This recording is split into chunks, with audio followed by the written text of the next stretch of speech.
Hello, lovely people out there. Welcome back to my channel. It has been a long time again because I'm super busy but today I wanted to talk to you about a topic that I usually don't include on this channel, but is a huge part also in my daily life and in my daily work.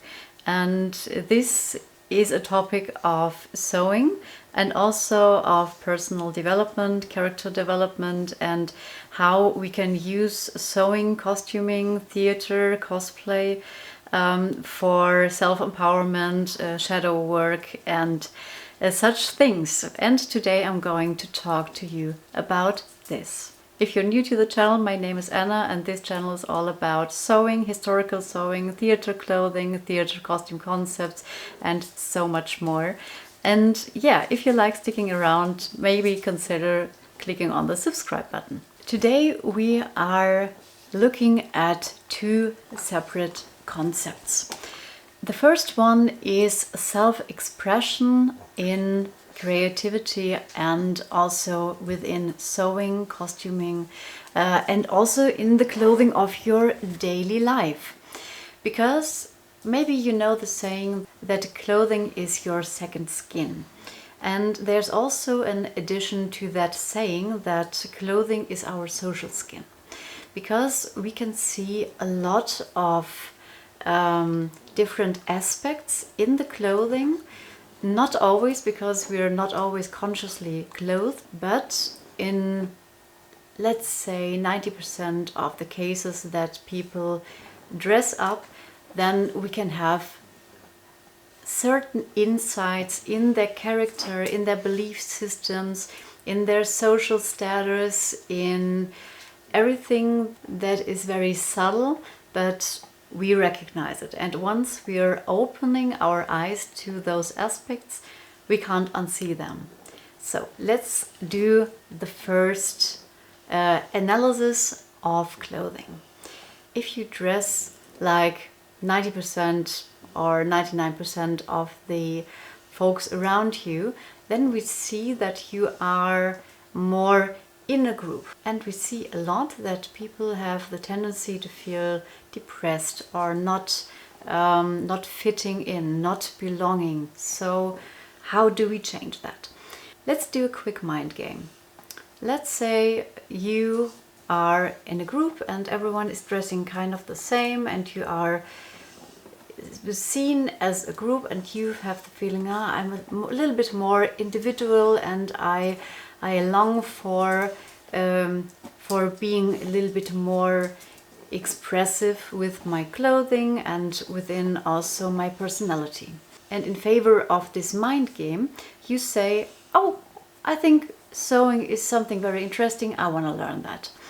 Then starts a process before we learn the technical skills of what actually do I want to wear, who am I, what do I want to transport from within to the outside, and how do I want to be seen from society, from the outside world, from other people.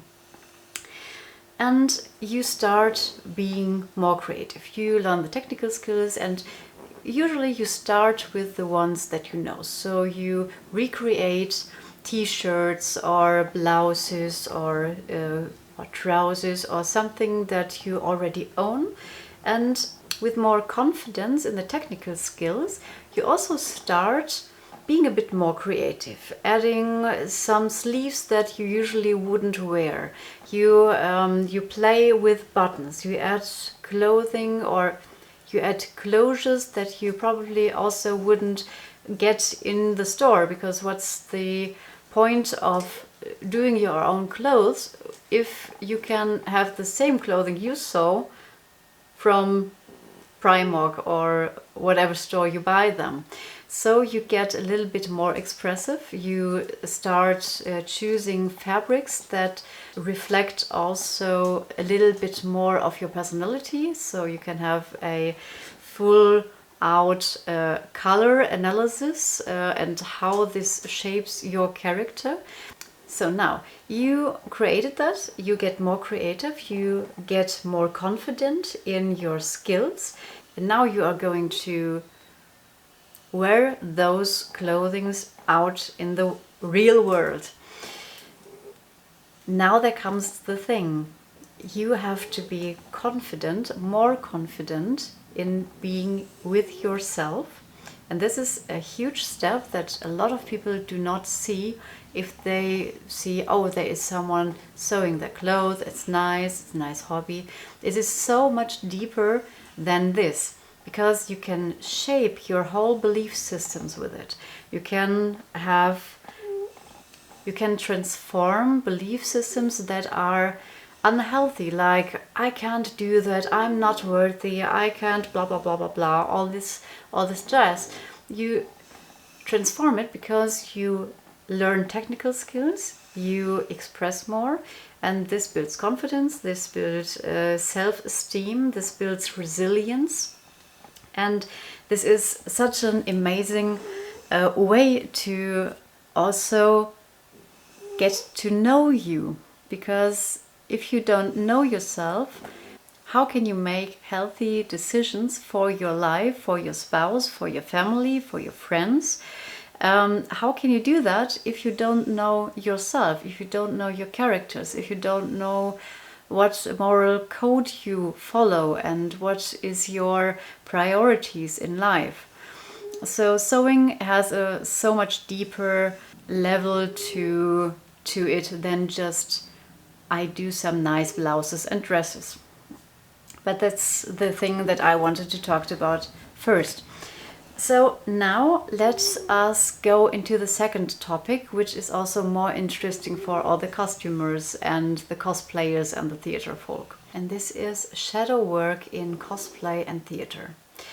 Now, shadow work is a term that is also used by C.G. Jung, that you have archetypes and you have shadows. Shadows are usually norms or behavior or thoughts that are not socially acceptable.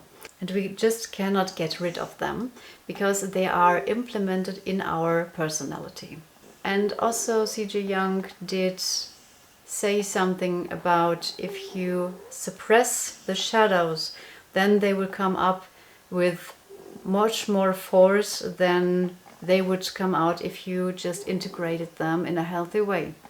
So now, speaking of healthy ways of integrating shadows and not socially acceptable behavior or thoughts, you can go into cosplay, you can go into theater, and you can express feelings, thoughts and behaviors and manners that you wouldn't like around your family and friends, or even around yourself, like anger management or addiction or violence or whatever you choose. So now you start going into cosplay, and now you have a variety of characters that you can portray. You can go to conventions, you can get into real method acting, and if you step into a role, and we also have this in psychotherapy, then you portray and you integrate the thoughts that usually wouldn't come out, that you would say, no, that is not good, this is not healthy, I don't want that, and you just put it aside. Now you give the shadows a stage so that they can be expressed in a healthy manner. And getting into a role also means getting into costume, because just the role can sometimes not be enough. Let's say you now want to play a villain, and let's say Hook from Peter Pan. This is a pirate and he's conquering the seas and he is robbing other ships and he's very nasty. And now you can go into this piratey outfit, you can put a hat on it, you can really be like, okay, now I'm this villain, this pirate, this evil character. And costume helps us getting into the mindset of what we want to portray. And this is also why I am so into the theaters, that they have the right costumes for the actors, and so that they can do their work in a good manner. And this is also why I try to design clothing especially for the play or the act, like I did with Annika in The Lost Crew, which was also a pirate ship. Oh, today I've really got it with pirates. And if you have a captain, you have a second man, and you have to have connections between them. You have to see it, because if I'm the captain and I see my second in command, and I am portraying and I'm dancing and I'm acting, and I don't have anything that says, okay, he is also part of me, then it's not, then it doesn't work as much as we have like alternating colors, or we have the stripes that we have something in common. And this is very important to think about. So what is the reason now for this very weird video from your perspective, maybe? I think that clothing and costuming should be looked a lot closer than it is now, because unfortunately costuming is often overlooked. It's nice to have, but it really forms the character on stage. In cosplay also, it forms your character in your daily life if you decide to dress authentically to your soul, to your inner world, to your feelings, and be the most authentic you that you also want to see in other people. Yes, and why do I talk to you about that? Because in the last month I have published my own patterning technique that is also rooted in 15 different cultures and spiritual worships and religious worships and sewing techniques that express these energy systems around the body. And yes, I have published that. I have integrated some of the parts that I found reasonable and also that I could experience with experimenting with some things, and some things I didn't include because I didn't feel anything about it, so I didn't.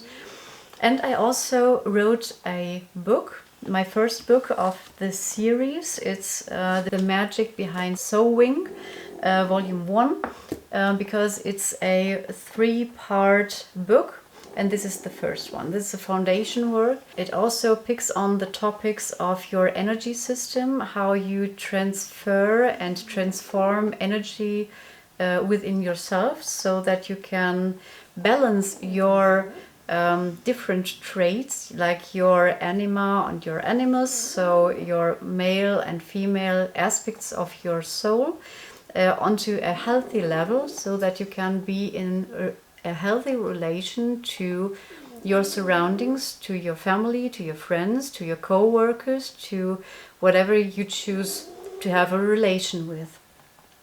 Yes, if you are interested in reading more about this, the link is down in the description.